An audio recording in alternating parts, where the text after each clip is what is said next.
This is Two Skis Walking to a R. I'm Brian. And I'm Ray. And for this vignette, we are going to be talking about a crucial skill, which is data entry into a spreadsheet. Yep, exactly. So I think for this example, we're going to pretend like we have maybe some greenhouse data, and we're going to make a spreadsheet based on that. So one of the first important things that we're going to do, and you should always do when you have this blank canvas in front of you, is to enter into the data frame in your first row the names of the columns of the data that you're going to enter. Right. So in this case, imagine we have a bunch of pots in the greenhouse, and so we're going to have reps for replicates. We're also going to have a group of students who are responsible for harvesting that particular pot. We're going to record the day that they harvest that, so harvest day, and then I'm going to put a little underscore, and I'm going to put year, month, day, so that when anybody enters that, they enter it in the exact same format. It's important that we be consistent. After that, we're probably going to want the treatment that pot was growing under. We're going to probably want to know the stem count. And I guess the units for that are number. And then we are going to have biomass.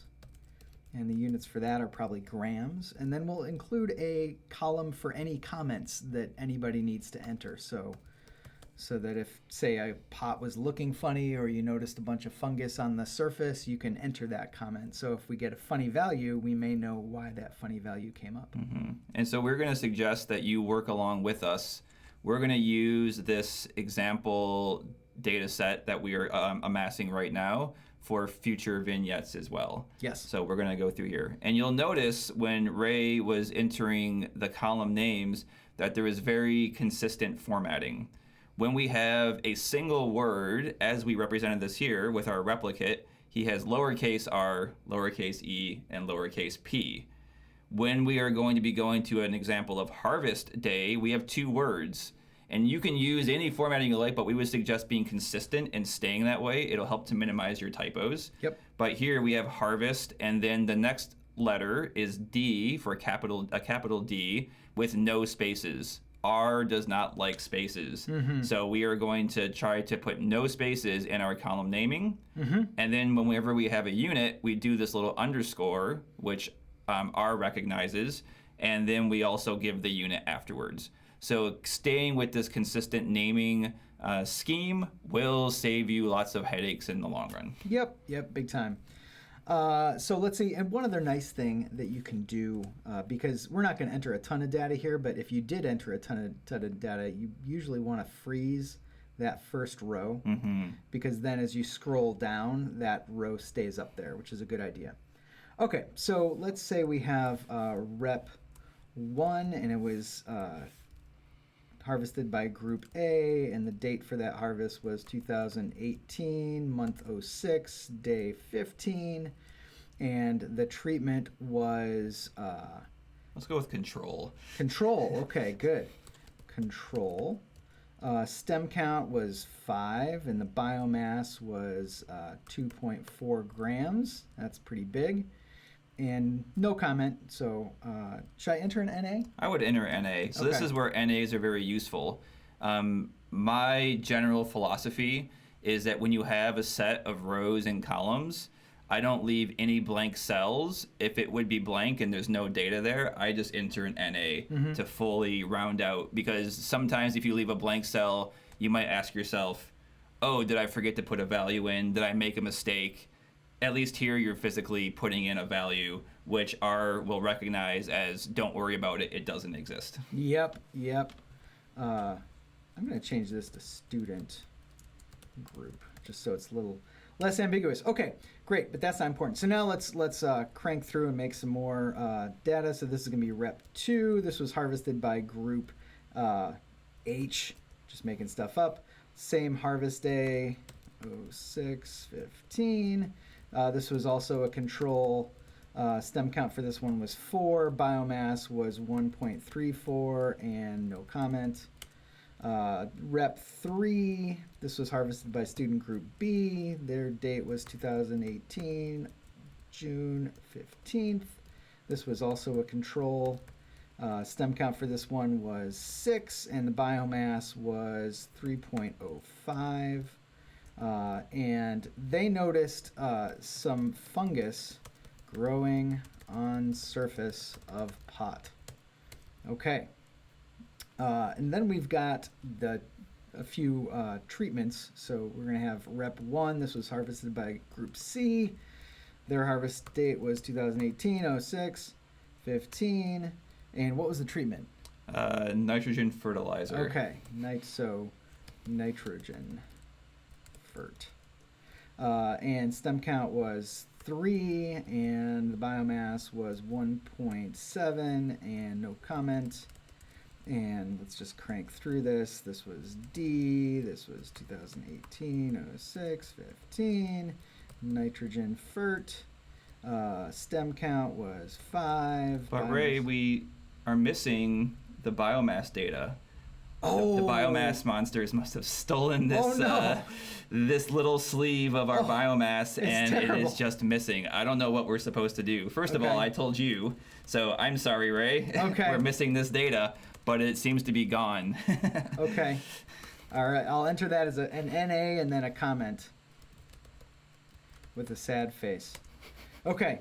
And then we've got Rep 3, which was harvested by Group E. Same date, 06, 15. This is nitrogen fert. This was stem count. Let me screw this up real quick. So what if I just put nitrogen fert and I forgot to capitalize that F? Mm-hmm. Is that a problem, Brian? I can't quite remember. Yeah, so that's going to end up causing some problems for us. Yeah? Because what we're looking at here with the treatment column is categorical data. Mm-hmm. So we will call this a factor in R, and R has the subunit beneath the factor, which is called a level.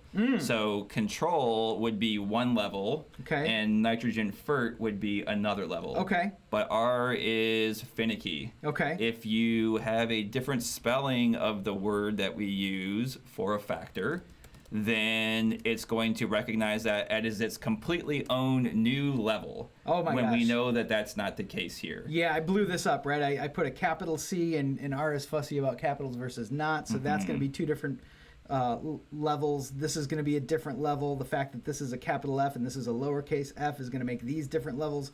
So when I really want control in nitrogen fert, this is going to come in as like 4 different levels, which is garbage. Mm-hmm. So formatting is key, and formatting needs to be consistent when we're putting data in. Yep. And so when we're going to explore this data frame, we will take a look at what R thinks each of these columns are, and it will give us this information. It will also be really great at highlighting if something is going to be misspelled or a different level from what it would expect. Should I leave this thing screwed up? I would leave that screwed up just for our next little Okay, vignette. all right. So I'm going to leave that mistake in there. Okay. What else we got to talk about? So we talked about the columns. Mm-hmm. Yes, numerical data input. Oh yeah. So what if one of the folks came along and they said, "Oh, it's 1.34 grams." Seems logical at the time. It does, doesn't it? Yeah. You would throw the think units on there. Everybody tells you units are important. Units are extremely important, but as you will see, if we try to import this into R, that it would give us an error for thinking of it as numerical data. It would, yeah, actually what it would do is it would just import this entire column as strings or characters. And so it would not be numeric. Even this 2.4 would come in as like a string 2.4, which is different from a numeric 2.4 in terms of what R does with it. So you could never take like the average of this column because there's that character in there. And as you will see in this column, the only exception to that is the capital N, capital A for NA. R very specifically recognizes that NA is an entity. Yep. Yeah, good point. So should I leave this messed up or should we can leave this messed up, Okay. and then we'll try to import this in our next vignette. Oh my gosh, crazy. Okay, what else we got to talk about? just the overall thing when we're working with a Google Sheet is often we are sharing a sheet amongst the entire class. And so this is going to be a sheet where everybody who has the link has access to this Google Sheet.